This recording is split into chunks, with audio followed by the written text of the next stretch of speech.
Hello everyone, welcome back to my channel. I'm Bill. We're going to be in Dungeon Crawl Classics for this video. We are continuing making characters, just going over each individual class, making one character for each. This video is going to be on Elf. So I have my example 0 level character here for me. If you were playing through the funnel and you had your 0 level character, this character I have would have been one that survived the funnel. Otherwise, if your game master chose and you skipped the funnel, you'd be creating your 0 level character real quick and then transitioning that into a 1st level character, which is the process I'm going for. The class we're looking at today is Elf. So let's read the Elven class and figure out what all advantages, benefits, and stat abilities I would get. These are the stats of my character. I want to go over that first. My hit points are 2 for this 0 level character. My strength's 9, my agility's 15, my stamina's 9, my personality's 10, my luck is 6, and my intelligence is 12. So we are on the Elf class. You are a strong, slender demi-human native to woodlands and shaded forests. You avoid the provincial oaths of the younger races with their bumbling, war-making, and crude superstitions. Against the noisy backdrop of their empires rising, falling, and rising again, your magical enclaves advance the study of arts and crafts millennia in the making. Elves live for more than 1,000 years in small cities of like-minded individuals, reproducing and maturing slowly, and likewise studying and practicing with great practice over many years. Each elf masters his chosen area of expertise at a level of competency no man can hope to achieve. Those elves who study the martial or magical arts may find themselves in search of an arcane relic, a divine token, or a legendary weapon. These seekers comprise the rare elven adventurers encountered by humans.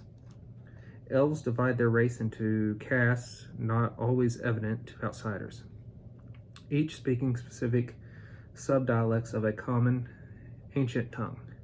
There are forest elves and plain-dwelling elves, undersea elves, and elves who dwell on floating cloud cities. A fallen race of black-skinned dark elves shuns the glare of the sunlight. Elven longevity combined with their skill with magic has created many legends about their racial roots. Whether elves really have traffic with demons and gods is for them to know and the other races to discover. Elves can cast spells as wizards do. An elf of the same power level as a human wizard also has many decades of combat experience. As such, elves typically cast their spells just as competently as human wizards and also have martial skills. Hit points. Elves gain a d6 hit points at each level. So I'm now level 1 and I rolled a 6. That's a surprise. I wasn't expecting that. So my total starting elf hit points would be an 8.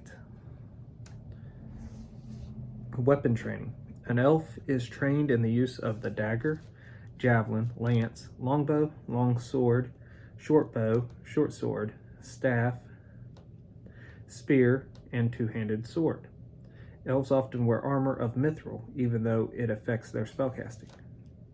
Because of their sensitivity to iron, as explained below, elf characters are trained from an early age with mithril weapons. Before they depart on a life of adventure, they have acquired mithril equipment. At 1st level, an elf character may purchase one piece of armor and one weapon that are manufactured of mithril at no additional cost. Mithril armor weighs slightly less than iron or steel armor of the same type and can be worn by an elf without the pain normally associated with metal armors. So, noting my proficiencies, I'm going to want a bow. I'm going to want a small sword, if I can afford it. Make a note that it's mithril, light armor, and if it's metal, make a note that it's mithril. And I would, when I go get gear, which I don't actually do on the videos, when I go get gear, I'd look for that stuff and see how much money the Game Master gave me or how much money I had left over from the 0 level adventure to purchase my starting gear. Alignment. With their multi-centurion lifespan and proclivity for observation over action, elves tend towards chaotic and neutral alignments. Because they outlive many institutions of authority, elves are not often a lawful alignment. That said, I'd probably go with alignment of neutral. Okay. Magic. Elves practice arcane magic sustained by traffic with otherworldly creatures, more so than human wizards. They form relationships with specific demi-beings and can directly request aid from beyond. Where a human wizard may cast a spell to summon a demon a few times in his life, an elf may converse repeatedly with the same demon so many times over so many centuries that a long-term arrangement becomes feasible. All elves have one or more extraplanar patron who sustains their magic. As such, their spells tend more towards those associated with the elemental or demonic powers. Elf spells are determined randomly, like wizard spells, except for invoking patron and patron bond as described below. Okay. Caster level. Caster level is a measurement of an elf's power in channeling a spell's energy. An elf's caster level is his level as an elf. For example, a 2nd level elf has a caster level of 2. Supernatural patrons. Like wizards, elves can invoke supernatural patrons. An elf automatically receives the spell Patron Bond and Invoke Patron at 1st level, in addition to his other spells. Infravision. I'd make a note that I'd have that.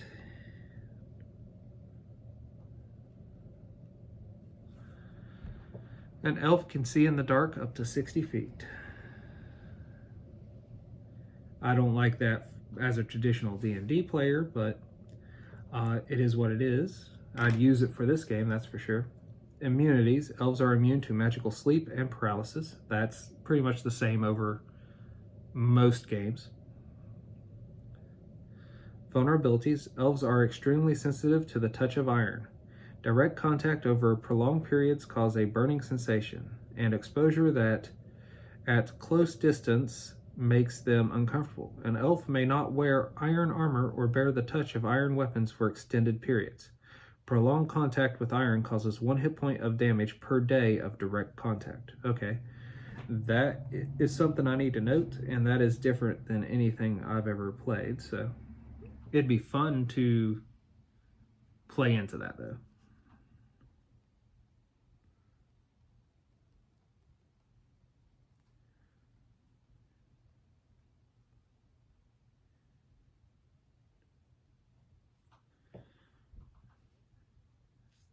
Heightened senses. Elves are astute and observant. All elf characters receive a +4 bonus to detect secret doors. Moreover, when simply passing within 10 feet of secret doors, elves are entitled to a check to detect it.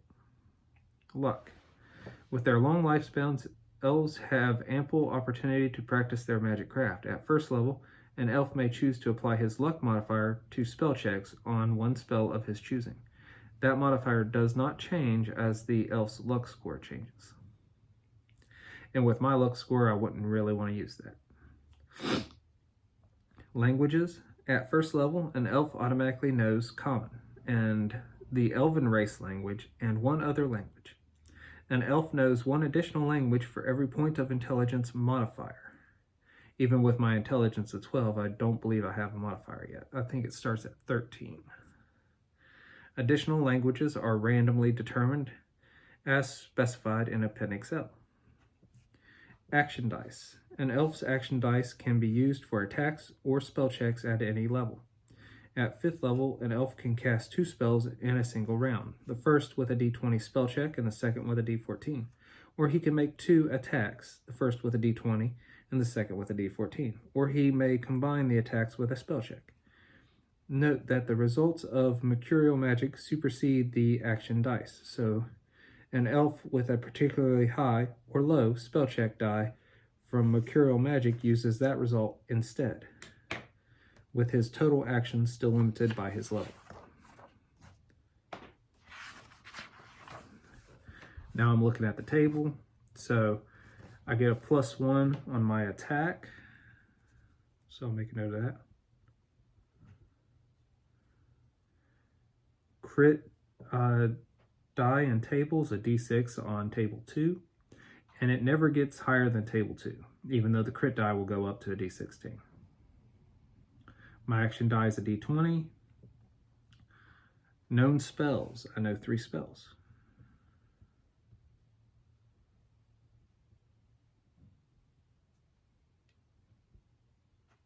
The maximum spell level I can know is 1.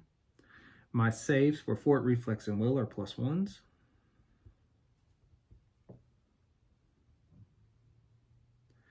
The title for an elf, based on their level, all the alignments for the elf have the same titles. Level 1 is Wanderer, Level 2 is Seer, Level 3 is Quester, Level 4 is Savant, and Level 5 is Elder. Let's go to magic and the spells and quickly finish this character with the 3 random spells that I would have for this elf character.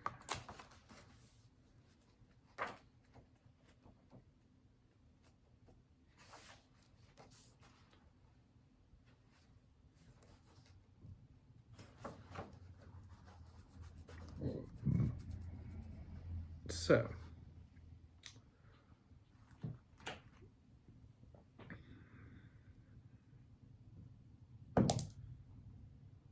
I got a 4, which is Chill Touch.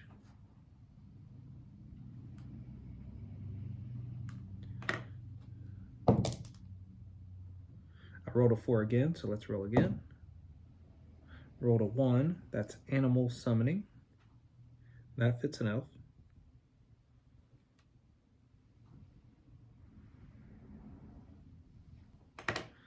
And an 8.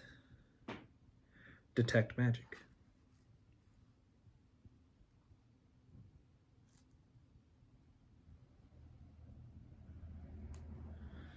So with this, all that's left is for me to spend money on the gear that I would start with. And like all other characters I've created, that's the point I want to end the video as far as creating the character. Let me know if this helped you, if you've using this video to make an elf character. Let me know if this answered some questions about the elf class. Until we all game again, guys.